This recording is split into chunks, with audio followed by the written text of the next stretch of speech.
Tomorrow, NASCAR Race Day soars into Atlanta. Tune in as the points leader Kevin Harvick, Clint Boyer, and crew chief Alan Gustafson join us live. We'll break down the fallout at Earnhardt Ganassi after their wreck in Las Vegas. NASCAR Race Day built by Home Depot live tomorrow, 10 Eastern, only on Speed. If you're just joining us here in Atlanta, take a look at what happened. Well, we knew we were going to have an exciting start to this race. We just didn't know there would be that much contact early on. That was lap number 1, and this is the aftermath of that. Ron Hornaday, because of that damage, has a tire go down left rear, hard into the outside wall, ends his day early. Second week in a row. Kyle Busch had a little damage to the right front, so they decided they were going to fix it. And it has worked because Kyle Busch has been able to run very well right up through the pack and get up and lead laps here in Atlanta. Lap number 60, Matt Crafton gets loose on the bottom of the racetrack, makes contact with the 30 of Todd Bodine, spins him out. Matt ends up coming back again with a flat tire. Here it is right here. From the damage, he had a tire rub, tire down into the outside wall, Mike. You could hear that tire bust, and this time the damage sent him to the garage area to get some work done to that Chevy. Lap 75, problems for the 93 of Shane Sieg. He gets up into the 7 of Justin Lofton, takes both trucks into the wall. Very much like Matt Crafton, got loose on the bottom, had to chase his truck up the hill. Unfortunately for Justin Lofton, he was there, and they made contact. And Justin had given him all the room he had.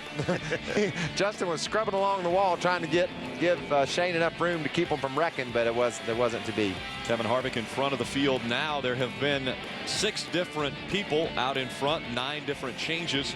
The average speed just over 111 miles per hour. We've had 5 cautions for 22 caution laps. Well, Rick, 8 trucks are out of the race. There's our lucky dog, the 56 of Taylor Mawson. He hadn't been able to show the pace in his Kyle Busch Motorsports truck that Kyle has shown, but now he's got a chance to get back on the lead lap and see if he can't do something with these guys. You know, Phil, we've talked about 100 times the guy running third seems to have the advantage on these on every start, it seems like. So Stephen Wallace is sitting in that 3rd spot now. We'll see if he can't do like he did earlier and take them 3 wide and go into turn 1 with the lead. Adam, what's happening? It was very interesting when this caution first came out, and the question was, do I come to pit road or do I not? Mike Skinner was talking with his crew chief, Gene Need. Gene saw Harvick dropping down. He said, pit, pit, pit. And then he said, no, no, no. So Skinner was going back and forth, and after he was able to get back on track, he said to his crew chief, next time, could you just say, do what they do? Gene said, yeah, we'll do that. And Skinner said, it's all in love. Ray? Adam, just before the race started, I was on the grid. Kevin Harvick came up and said, do me a favor, give a little shout out, if you would, to Lori Parkhurst. She is the wife of Mike Parkhurst, who's the vice president of sales for Easy Go, and they're the sponsor on Kevin Harvick's race truck today. She's just 40 years old, but after 5 years of remission, found out that her breast cancer has returned. So they've got a special sticker on the side of the truck today for Lori and for all the women out there who are fighting through breast cancer. Certainly a big part of so many people's lives in NASCAR. And Kevin today with a little extra motivation out there. Very, very good race truck for Kevin Harvick. They're hoping to pit sometime around lap 100 to 110, depending on how the cautions go, and get their final set of tires. Easy Go on the hood, as well as the title sponsor of this race. Green flag back in the air. That's a great point by Ray. We have 50 laps to go, actually 49 laps to go right now. They could have made it on fuel from here, but they want to save that last set of tires. They want a fresh set of tires with maybe 20, 25 laps to go. In a perfect world, but you never know when that caution's going to fly, so these crew chiefs are going to be forced to make a decision at some point. When do we put those darn tires on? Battle is on for second now. Steve Wallace on the inside, Kyle Busch on the outside. Looks like Kyle Busch is going to have the advantage as they come out of turn number 4. A little momentum. There goes Steve. He went from 3rd to 2nd. He couldn't quite get to 1st, but he did make some progress from that 3rd spot. And looking to the inside, that 51 of Eric Almirola now trying to get into the mix of things going on. Steve got loose on the bottom, didn't he? He just was fortunate he didn't have somebody up beside him, so he was able to slide up the hill and not cause anything, any crash. Ray, how is Billy Ballou Motorsports doing today? Doing absolutely great, Rick, and these two drivers have the ability to switch over on the radio channel. So under caution, the two of them been kind of laughing back and forth, talking a little bit. Eric just asked Steve, what do you think of your truck? And Steven told him the wedge adjustments have been the best thing for him so far today. Eric asked him if you're having fun. He said, yeah, but I have a feeling these final 20 or 30 in this race are going to get pretty crazy. They normally do here. He must have been watching some of the truck races on Speed. We have a party at the end of the race. A total margin of victory over 10 races here is less than 5 seconds, which means if you divide that out, every time it's been an average of less than a half a second for the margin of victory. How about Todd Bodine battling back, and now he's back up into the top 10. He's running 6th. Just on the outside of Mike Skinner, or inside of Mike Skinner. Took 5th away from Skinner. The good news for Todd Bodine, NASCAR allowed him to get another set of tires for those tires that he flat spotted and actually blew out. Flat spotted, blew out when he got turned by Matt Crafton. So he does have an extra set of tires, just like every one of the rest of these guys in the pits for that last stop. Yeah, they're all even on tires as we're heading down to the final stages of this race. Adam. Haven't talked about Johnny Sauter a lot today. He finds himself riding in the 8th position. He is not totally satisfied with his truck, but when you consider how bad they were early in the practice session yesterday, he has to be satisfied riding in the top 10. This is the same vehicle he drove to victory at Las Vegas late last year. They have some confidence, and more importantly than anything else, they really want to bounce back from the disappointment they had at Daytona. And just behind him, you can see the red truck of Rick Crawford. He's riding right behind Jason White and right alongside Ricky Carmichael. This team didn't know they were coming to the racetrack for sure until Wednesday evening, but they have come here and put together a nice package. Crawford trying for another top 10 at Atlanta. Talk about Jason White there. That's the first time we've mentioned him maybe. What a great job he did at Daytona. Sat on the pole, had a top 5 finish, in contention to win that race, the entire race. And he's the reason why Timothy Peters won the race. Timothy said after the race he was content to sit there with Todd, but then here comes Jason White.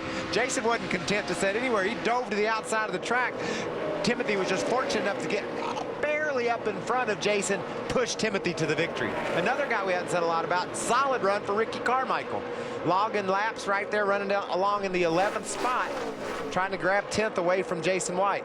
Remember, a new race team here, Turner Motorsports.